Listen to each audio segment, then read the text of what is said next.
एक चर्च में एक बच्चा पैदा होता है। उसके पेरेंट्स बहुत ज्यादा खुश होते हैं, पर थोड़ी देर बाद उस बच्चे का डैड डॉक्टर से बोलता है कि प्लीज उसकी आइडेंटिटी छुपा कर रखना। एंड वो डॉक्टर कहता है कि यस ऑफ कोर्स। वेल, कुछ टाइम बीतता है, उसका परिवार घर पे खेल रहे होते हैं, पर वहीं पर कुछ लोग आ जाते हैं और वो लोग कहते हैं कि तुम बकीने ट्राइब से हो, यू आर अ स्लेव, हमारे साथ चलो। एंड उस बच्चे के डैड को पता था कि यहाँ पर वो कुछ नहीं कर सकता क्योंकि वो लोग थे वर्ल्ड गवर्नमेंट से। तो वो बोलता है कि बकीने ट्राइब से सिर्फ मैं हूँ, मेरी वाइफ और मेरा बच्चा नहीं है, तो उनको रहने दो। पर फिर भी वो उसकी बात नहीं मानते हैं और उन तीनों को स्लेव बनाकर ले जाते हैं मैरिजोइस, द लैंड ऑफ गॉड्स, जहाँ पर सेलेस्टियल ड्रैगन्स रहते हैं। वहां पर जाके उन तीनों को सेपरेट कर दिया जाता है और उनको सेलेस्टियल ड्रैगन का स्लेव बना दिया जाता है। उनसे बहुत ज्यादा काम कराया जाता है और उनको काफी ज्यादा ब्रूटल वे में ट्रीट करा जाता है। वेल, कुछ दिनों के बाद वो बच्चा अपने डैड से वापस मिलता है और वो कहता है कि dad, how is mom? And उसका डैड कहता है कि she is no more, this is the life of Kuma. जब कुमा को पता चलता है कि हिज मदर इज डेड, वो बहुत रोता है। उसके डैड भी रोते हैं और वो बोलते हैं कि I think she is better of that way. कुमा बोलता है कि डैड, शायद हमें भी मर जाना चाहिए। पर उसका डैड बोलता है कि Kuma, you are strong, endure and survive. The warrior of liberation will come and save us. Kuma पूछता है कि वो कौन है? उसका डैड बोलता है कि नीका द सन गॉड। ये एक लेजेंडरी वॉरियर जो कि हमारे बकीने ट्राइब में generation by generation pass down करा गया है। नीका इज ऑलवेज लाफिंग और वो लोगों के ऊपर स्माइल लाता है with the rhythm like this.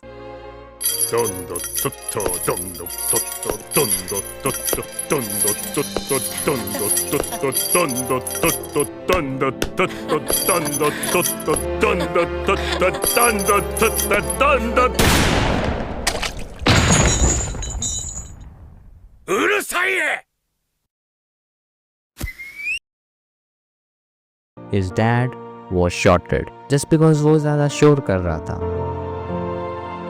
इसके बाद सभी स्लेव्स को एक आइलैंड पे ले जाया जाता है जिसका नाम था गॉड वैली।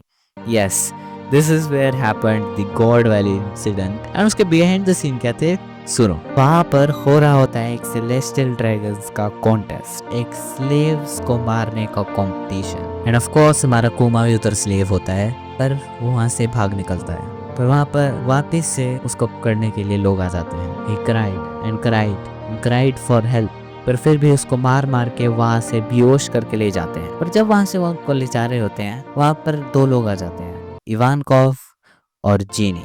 और वो उनसे पूछते हैं कि do you want to die और do you want to live? वो लोग बोलते हैं of course we want to live. Ivankov बोलता है yes I want to, let's get freedom.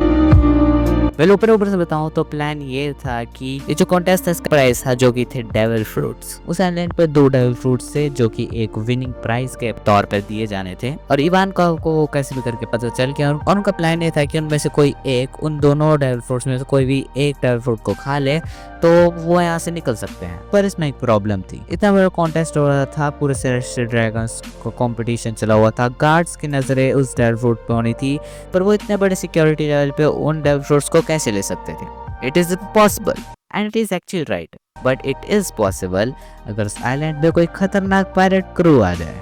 Yes, उस आइलैंड पे आ जाते हैं none other than the Rocks Pirates, जिनका कैप्टन था रॉक्स डिग्जैबैक और उसके क्रू में थे फ्यूचर खतरनाक एम्परर्स जैसे कि big mom, white beard, Kaido and और भी खतरनाक लोग। वो वहाँ पर आ गए हैं जहाँ पर पायरेट्स होते हैं, वहाँ पर केओस तो होता ही है, तो वो आ जाके बहुत बड़ा केओस मचा देते हैं। और रॉक्स पायरेट को भी किसी तरह पता चल गया था कि वहाँ पर 2 devil fruits as a winning prize रखे गए हैं, तो वो एक कॉन्टेस्ट रखते हैं कि जो उन डेविल फ्रूट्स को ढूंढेगा वो उसका हो जाएगा। और फिर वो सब उन डेविल फ्रूट्स के पीछे लग जाते हैं। And you remember right, Rocks pirate से कौन लड़ने आता है? The future king of the pirates, Gol D Roger plus the hero of the marines, Garp. Full time में थोड़ा आगे जाए तो हमारा ट्रियो उन डेविल फ्रूट्स के पास पहुंच जाता है। जैसे उन डेविल फ्रूट्स को उठाते हैं, वहां पर आ जाती है एक रॉक्स पायरेट्स क्रूमेट जो की होती है big mom. And big mom वहां पर आके सीधा इवानकॉव को पछाड़ देती है और वो वाला डेविल फ्रूट उठा के वो कुमा में जाने लगी होती है। पर पीछे से इवानकॉव बिग मॉम को पकड़ के कुमा को कहता है कि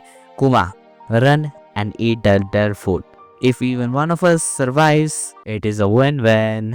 कुमा उस डेड फूड को खा लेता है, पर वो पीछे इवानकॉव के लिए मुड़ता है और वो सामने टक्कर आ जाता है एक आदमी से, और वो आदमी था सैटर्न। एंड जो आगे होता है वो हमें नहीं दिखा जाता है, पर जो हमें बताया जाता है वो कुछ ऐसा होता है कि कुमा वहाँ से बच जाता है और वो वहाँ पर ईवा-चान को बचा लेता है, जीनी को बचा देता है और 500 और लोगों को बचा लेता है। एंड जब वो एक आइलैंड पे आके रुकते हैं तो सबसे पहले कुमा गॉड को प्रे करता है कि सॉरी, वहाँ पर कितनी सारी और लाइफ थी जिनको मैं बचा सकता था पर मैं बचा नहीं पाया। कितना ही अच्छा हो सकता है कोई आदमी, मतलब उसने इतने लोगों को बचाया पर फिर भी प्रे करे मैं और को बचा सकता था, चाहे खुद की मरने की हालत आ रखी है। और उसके बाद Iva-chan says those are the hands of liberation. वहां से इवानकोव चले जाता है एंड बचते हैं जिनी और कुमा। वे लोग अपनी नॉर्मल लाइफ जीते हैं, फ्रेंड्स बनाते हैं, बहुत ज्यादा खाना खाते हैं एंड बहुत ज्यादा खाना खाते हैं। Well, Ginny was full. उसने इतना खाना खाया जो कि उसने एक्सपेक्ट नहीं करा था कि अपने लाइफ में कभी खा सकती है। उसने ऐसी फीलिंग बहुत वक्त से फील नहीं करी थी। And then they cried again. Why? Because life was too good to be true.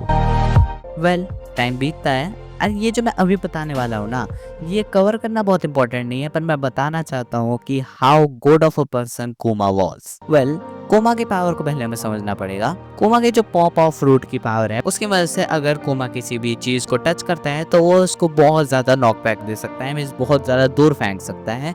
पर सिर्फ यही उसकी पावर नहीं है, वो किसी भी बॉडी से कुछ चीज भी निकाल सकता है, लाइक मेमोरीज या फिर पेन हो गया। तो कोमा हर संडे उसके आइलैंड के जो बूढ़े लोग होते थे उनकी बॉडी का पेन निकालता था। एंड वो बूढ़े लोग कोमा से बोलते हैं कि कोमा जी, क्या हम यहाँ पर रोज आ सकते हैं, हमारे रोज आप पेन दूर कर दिया करो। एंड कोमा बना भी कहीं करेगा तो बोलता है ऑफ कोर्स आ जाना। पर वहां पर जीनी आ जाती है एंड वो बोलती है नो, ओनली संडेज, तुम यहाँ रोज नहीं आओगे। एंड ऐसा जीनी क्यों बोल रही होती है ये हमें आगे पता चलेगा जब वो ओल्ड पीपल चले जाते हैं। उसके बाद जीनी चर्च के बाद बैठी होती है उदास एंड कोमा क्या कर रहा होता है अंदर। वेल, एक बात बताना चाहता हूँ, अगर कोमा किसी के अंदर से कोई मेमोरीज या फिर पेन निकालता है तो एक स्पेस लेता है, एक सर्कल जैसी चीज बन जाती है, तो एक स्पेस लेता है, मीन्स वो वहाँ पर है। एंड उस बॉल को अगर कोई छुएगा तो वहाँ से गायब हो जाएगी, मीन्स वो उस बंदे के अंदर चले जाएगी। अब उस बॉल को हटाना तो है क्योंकि वो स्पेस ले रही है, वो डेंजरस चीज है और उसको लेगा कौन? ऑफ कोर्स हमारा कुआ। तुम्हें याद होगा जोरो ने भी ये सेम चीज करी थी। और उसके बाद जीनी कुमा को ट्रीट करती है एंड वो साथ में खाना खाते हैं। एंड फिर जीनी कुमा को बोलती है कि पर कुमा मना कर देता है। पर क्यों? क्योंकि कुमा को भी जीनी से प्यार था, तो क्यों नहीं करना चाहता था उसके साथ शादी। उसे याद था उसके डैड के साथ भी सेम चीज हुई थी, वो बकेनियर ब्लड से था, इसलिए उसको तो इसलिए बनाया पर उसके वाइफ और उसके बच्चे को भी बनाया। तो कुमा नहीं चाहता था कि उसके बकेनियर ब्लड की वजह से जीनी को कोई प्रॉब्लम हो। वेल, जो आइलैंड होता है वो होता है सॉर्बेट किंगडम एंड वहाँ पर एक मेजर इंसिडेंट होता है। जिस किंगडम का राजा था वो बहुत ज्यादा क्रूल था, वो उनको स्लेव बनाने में लगा हुआ था। एंड ऑफ कोर्स कोमा ये नहीं होने देने वाला था। वेल, कोमा वहाँ पर उनको बचाने चल जाता है पर वो उनको बचा नहीं पाता है एंड वो सारे लोग बंदी बन जाते हैं अलॉन्ग विद कोमा। पर वहाँ पर आ जाते हैं कौन? The revolutionary army. And revolutionary army का लीडर कौन है? Monkey D dragon. मतलब पता चलता है ड्रैगन रेवोल्यूशनरी आर्मी का लीडर है एंड उसमें इवानकोव भी शामिल है। एंड ड्रैगन उन सबको बचा लेता है एंड कोमा भी रेवोल्यूशनरी आर्मी को ज्वाइन कर लेता है।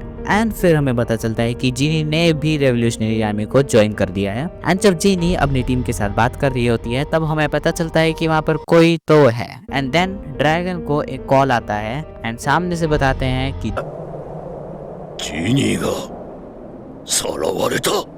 すいません、思わぬ敵が。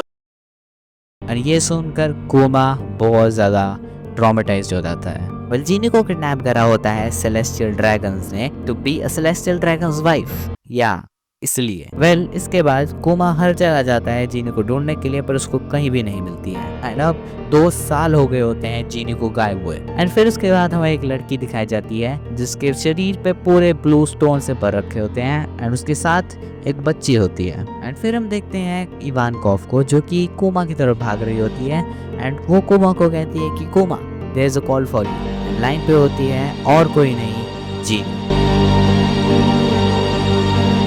जैसे इस वीडियो को रैप अप करते हैं, ऑलरेडी बहुत ज़्यादा लंबी होगी। मैंने बस इतना बोलना है कि यार ये पूरी स्टोरी नहीं है कोमा की, ये सिर्फ पार्ट 1 है, पार्ट 2 अगले हफ्ते आएगा। So stay tuned for it and bye bye. जरूरी अगर आप भी सारे स्टूडेंट्स के लेना चाहते हो सब्सक्राइब कर दो, क्योंकि मैं भी लेना चाहता हूँ। अगर आपको लगता है कि कोमा एकदम ऐसा प्यारा बंदा है तो लाइक भी कर दो। एंड मैं लाइन बोली ना सेलेस्टियल ट्रेन की लेना चाहता हूँ, कुछ सस नहीं हो गया। पर एक और चीज बताऊँ जो कि सस है, I want to eat a pancreas. Yes, it is a sus name right. पर मूवी ऐसी नहीं है, काफी प्यारी मूवी है। एंड अगर आप उस मूवी के बारे में जानना चाहते हो तो ये वाली वीडियो क्लिक करना, सब कुछ जान जाओगे। एंड इस वीडियो में कुछ गोल बोलती को काले के सारे एक से करेक्ट कर देना। बुई बुई। Comma and bony.